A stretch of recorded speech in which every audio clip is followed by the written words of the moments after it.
नमस्कार, सुलगदार सवाल देख रहे हैं और मैं हूं आपके साथ दिव्या सिंह। देश भर में जांच एजेंसियों का ताबड़तोड़ एक्शन जारी है। ईडी और सीबीआई की कार्रवाई ने भ्रष्टाचारियों और लुटेरों का जीना हराम कर दिया है। एक एक कर इनकी काली कमाई से पर्दा उठता रहता है, जिसके बाद डर से इनकी हालत भी खराब हो जाती है।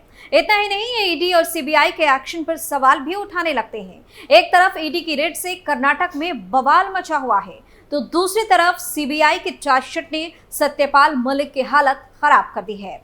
जांच एजेंसियों के ताबड़तोड़ एक्शन पर तमाम तरह के सवाल सुलग रहे हैं। कर्नाटक में ईडी एक्शन से बवाल क्यों? किस मामले में फंस गए गृह राज्य मंत्री? डिप्टी सीएम ने क्या किया बड़ा खुलासा? कैसे सत्यपाल मलिक के पीछे पड़ी सीबीआई? इन सवालों ने सियासी पारा हाई कर दिया है और हर तरफ अब इसकी ही चर्चा हो रही है। सुलगता में आगे बताएंगे सत्यपाल मलिक के खिलाफ सीबीआई के चार्जशीट में क्या क्या, लेकिन सबसे पहले बात ईडी एक्शन की। कर्नाटक के गृह मंत्री जी परमेश्वर ईडी के रडार पर है। केंद्रीय एजेंसी ने उनके ठिकानों पर छापेमारी की है। एक दिन पहले ही गृह मंत्री से जुड़े शिक्षण संस्थानों पर ईडी की टीम पहुंची थी। मीडिया रिपोर्ट के मुताबिक एक्ट्रेस रान्या राव के सोना तस्करी से जुड़े मनी लॉन्ड्रिंग मामले में ईडी छापेमारी कर रही है। ईडी ने बुधवार को जी परमेश्वर से जुड़े शैक्षिक संस्थानों सहित कर्नाटक में कई स्थानों पर रेड डाली। आधिकारिक सूत्रों ने ये जानकारी दी है। उन्होंने बताया कि धन शोधन रोकथाम अधिनियम यानी कि पीएमएलए के तहत राज्य में 16 स्थानों पर छापेमारी की गई। सूत्रों ने बताया कि छापेमारी हवाला ऑपरेटर और अन्य ऑपरेटर को निशाना बनाकर की गई, जिन्होंने राव के खातों में कथित तौर पर फर्जी वित्तीय लेन देन किए थे। क्या है पूरा मामला? जांच एजेंसी ने कुछ महीने पहले राव के मामले सहित भारत में बड़े सोना तस्करी रैकेट के संबंध में सीबीआई और राजस्व खुफिया निदेशालय की शिकायत पर संज्ञान लेते हुए पीएमएलए का मामला दर्ज किया था। ईडी सूत्रों ने कहा कि एक शैक्षिक ट्रस्ट पर संदेह है। उसने कथित तौर पर एक प्रभावशाली व्यक्ति के निर्देश पर राव के क्रेडिट कार्ड बिल के लिए 40 लाख रुपए का भुगतान किया है। सूत्रों ने दावा किया कि ट्रस्ट परमेश्वर से जुड़ा है और प्रभावशाली व्यक्ति राजनीतिक शख्सियत है। उन्होंने बताया कि तलाशी में पाया गया है कि इस भुगतान यानी कि क्रेडिट कार्ड बिल को सत्यापित करने के लिए कोई दस्तावेज नहीं मिला। राव को दुबई से आने के बाद 3 मार्च को बेंगलुरु के केम्पेगौड़ा अंतर्राष्ट्रीय हवाई अड्डे पर गिरफ्तार कर लिया गया था। एक गुप्त सूचना के आधार पर कार्रवाई करते हुए डीआरआई अधिकारियों ने उसे हिरासत में लिया और उसके पास से 14.2 किलोग्राम वजनी सोने की छड़ें जब्त की गई, जिनकी कीमत 12 करोड़ 56 लाख रुपए से अधिक है। राव और सह आरोपी तरुण कुंडारू राजू को सोना तस्करी मामले में बेंगलुरु की आर्थिक अपराध अदालत ने जमानत दे दी। डीआरआई द्वारा निर्धारित समय में आरोप पत्र दाखिल न करने के बाद अदालत ने उनकी डिफॉल्ट जमानत याचिका को मंजूरी दे दी। हालांकि राव अब भी सलाखों के पीछे ही रहेंगे। कांग्रेस ने पीएम मोदी पर साधा निशाना। वहीं कांग्रेस ने कर्नाटक के गृह मंत्री जी परमेश्वर से जुड़े शैक्षिक संस्थानों पर ईडी की छापेमारी की निंदा करते हुए आरोप लगाया कि जांच एजेंसी की कार्रवाई प्रधानमंत्री नरेंद्र मोदी के इशारे पर की जा रही है और ये बदले की राजनीति को दर्शाती है। कांग्रेस के संचार प्रभारी महासचिव जयराम रमेश ने कहा कि भाजपा पिछले 2 वर्षों में कर्नाटक सरकार की उपलब्धियों से स्पष्ट रूप से घबराई और चिंतित है। एक्स पर एक पोस्ट में रमेश ने कहा कि कांग्रेस कर्नाटक के गृह मंत्री पर ईडी के छापों की कड़े शब्दों में निंदा करती है। डॉक्टर जी परमेश्वर देश के सबसे वरिष्ठ राजनीतिक नेताओं में से एक हैं, जिन्होंने शिक्षा के क्षेत्र में खासतौर पर समाज के कमजोर वर्गों के लिए बहुत बड़ा योगदान दिया है।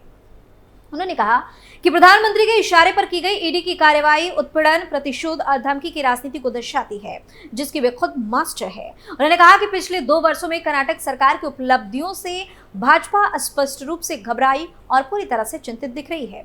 रमेश ने कहा कि हम चुप नहीं रहेंगे, हम प्रधानमंत्री को कई मोर्चों पर उनकी कई विफलताओं के लिए जवाबदेह ठहराते रहेंगे। कर्नाटक कांग्रेस प्रभारी ने क्या कहा? कर्नाटक के प्रभारी कांग्रेस महासचिव रणदीप सिंह सुरजेवाला ने दावा किया है कि कर्नाटक के मंत्री, जो सबसे बड़े एससी नेताओं में से एक हैं, उनके शैक्षिक संस्थानों पर ईडी के छापे होस्टपेट में कल 1 लाख SC/ST परिवारों को मालिकाना हक दिए जाने पर भाजपा और मोदी सरकार की हताशा भरी प्रतिक्रिया है। उन्होंने कहा कि संविधान और भारत भर में SC/ST OBC समुदाय के नेताओं पर लगातार हमला एक आदत बनती जा रही है, बन गई है। उन्होंने कहा कि डॉक्टर परमेश्वर के खिलाफ बदला लेना इस भयावह योजना का हिस्सा भी है। सुरजेवाला ने कहा कि डॉक्टर परमेश्वर ने Siddharth Institute of technology Tumakuru चलाया है, जिसकी स्थापना 40 साल पहले 1979 में हुई थी और सिद्धार्थ मेडिकल कॉलेज तुमकुरू की स्थापना 28 साल पहले 1988 में तुमकुरू के ग्रामीण इलाकों में शिक्षा की ज्योति जलाने के लिए की गई। उन्होंने कहा कि ये वास्तव में आश्चर्यजनक है कि संस्थान की संस्थापना के 40 साल बाद मोदी सरकार गलत कामों की तलाश कर रही है, जबकि भाजपा के भ्रष्टाचार की राज्य के गृह मंत्रालय और परमेश्वर द्वारा सक्रिय रूप से जांच की जा रही है। उन्होंने कहा कि ईडी के छापे पिछली भाजपा सरकारों के भ्रष्टाचार को छिपाने और पीड़ितों की आवाज उठाने वालों की आवाज दबाने की एक हताश कोशिश प्रतीत होती है। कर्नाटक कांग्रेस अपनी 5 गारंटियों को बिना रुके जारी रखेगी और SC/ST समुदाय के हमारे भाइयों और बहनों को 1 लाख घरों का स्वामित्व देने की 6ठी गारंटी का और भी सख्ती से पालन करेगी। उन्होंने कहा कि सत्य की जीत होगी। दूसरी ओर कर्नाटक के गृह मंत्री जी परमेश्वर ने कहा कि ईडी के अधिकारी हमारे संस्थानों Siddhartha Institute of Technology, Siddhartha Medical College Tumakuru, Siddhartha Medical College Bengaluru और Siddhartha Academy of Higher Education का दौरा किया। मैंने अपने कर्मचारियों को निर्देश दिया है कि वे उनके साथ सहयोग करें और जो भी जानकारी वे मांगे उन्हें दे दी जाए। उन्होंने हमारे अकाउंट सेक्शन से भी पूछताछ की है। गृह मंत्री जी परमेश्वर ने कहा कि एजेंसी के अधिकारियों ने 3 संस्थानों और 1 विश्वविद्यालय का दौरा किया और पिछले 5 वर्षों के बीते रिकॉर्ड भी खंगाले। उन्होंने कहा कि अपने कर्मचारियों को जांचकर्ताओं के साथ सहयोग करने का निर्देश हमने दे दिया है। ईडी की कार्रवाई में क्या आया ट्विस्ट? डिप्टी सीएम ने क्या किया बड़ा खुलासा? कर्नाटक के गृह मंत्री जी परमेश्वर के ठिकानों पर प्रवर्तन निदेशालय यानी कि ईडी की कार्रवाई के मामले में एक नया ट्विस्ट सामने आया। डिप्टी सीएम DK शिवकुमार ने कहा कि उन्होंने एक्ट्रेस को शादी का तोहफा दिया था और इसमें कुछ भी गलत नहीं है। डिप्टी सीएम ने कहा कि मैंने गृह मंत्री से बात की, वहां पर एक शादी समारोह था। उन्होंने आगे कहा कि हम सार्वजनिक जीवन में हैं, हम संस्थाएं चलाते हैं, अपने परिचित लोगों के प्रति सम्मान के तौर पर हमें ढेर सारे उपहार देते हैं।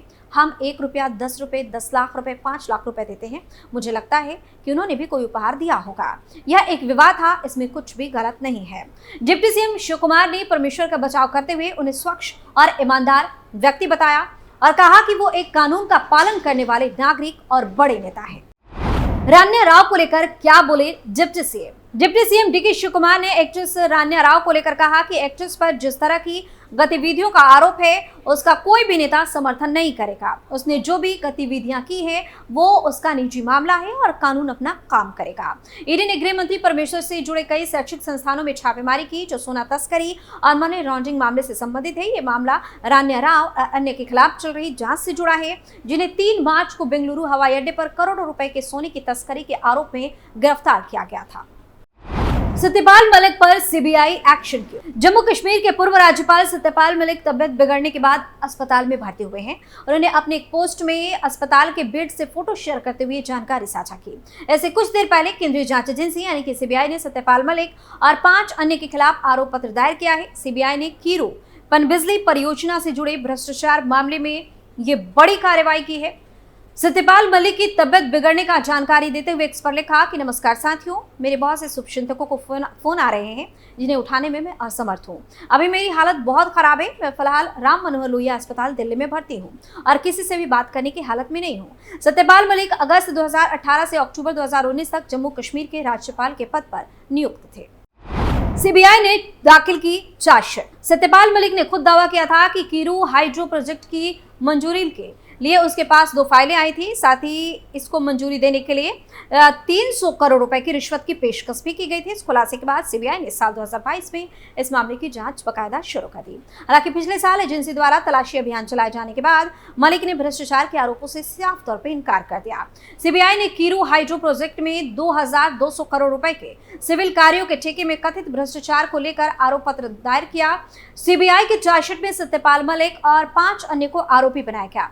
इससे पहले सीबीआई ने इस मामले के सिलसिले में सत्यपाल मलिक और अन्य के परिसरों की कई बार तलाशी भी ली थी। बता दें कि सत्यपाल मलिक जब जम्मू कश्मीर के राज्यपाल के पद पर कार्यरत थे उस समय 2 बड़ी घटनाक्रम कश्मीर के परिप्रेक्ष्य में थी। पहला साल 2019 के फरवरी में पुलवामा आतंकी हमला और दूसरा उसकी साल अगस्त में धारा 370 संविधान से हटाया गया था। इस दौरान सत्यपाल मलिक ने पुलवामा को लेकर सरकार पर कई प्रहार किए थे। उन्होंने कहा था कि प्रधानमंत्री कश्मीर के बारे में गलत जानकारी और अज्ञानता रखते हैं। तो फिलहाल देश भर जांच एजेंसियों का डंडा तेजी से चल रहा है, जिससे बौखलाया विपक्ष मोदी सरकार पर जमकर बयानबाजी भी करता दिख रहा है और अनाप शनाप तरह के आरोप भी लगा रहा है। सुरक्षा सवाल में फिलहाल के लिए इतना ही। आप अपनी राय हमें कमेंट करके जरूर बताएं और देखते रहिए कैपिटल टीवी। धन्यवाद।